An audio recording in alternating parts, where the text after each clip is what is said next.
Consciència Crítica és un col·lectiu estudiantil de la Universitat de València que va néixer de manera oficial el març de 2008. Els seus membres comparteixen una preocupació per l'ecologia, els problemes socials i la conscienciació crítica de l'universitari. Des de la seva creació, Consciència Crítica ha participat activament per millorar l'entorn de la universitat. En esta entrevista es coneixem més de prop.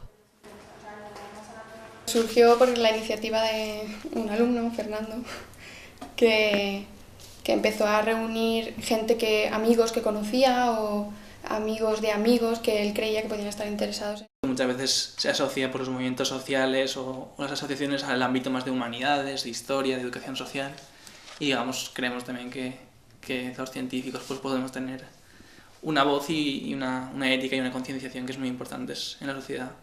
Los objetivos principales son concienciar un poco a los universitarios y a la población en general de los problemas sociales, participar activamente para mejorar esos problemas. Creemos que de cara a la organización de la sociedad en el futuro, hacia donde queremos llevar nuestro mundo, pues va a tener mucha influencia y por tanto, si no está concienciado el universitario que tiene unos estudios que está todo el día en un ambiente de estudio y tal, si no lo tiene ese, pues es difícil que la sociedad, pues, si no está educada en eso, pues no puede ser que avance en el sentido de la concienciación.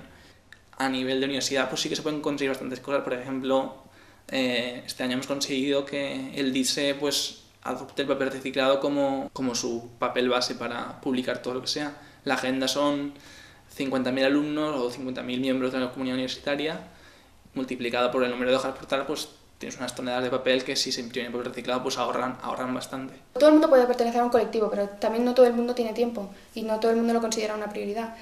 Entonces puede no querer gastar 3 horas a la semana para una causa así, pero si hay otros que la gastan y tú puedes usar 10 minutos a la semana, pues sí que podrías apoyar esas iniciativas.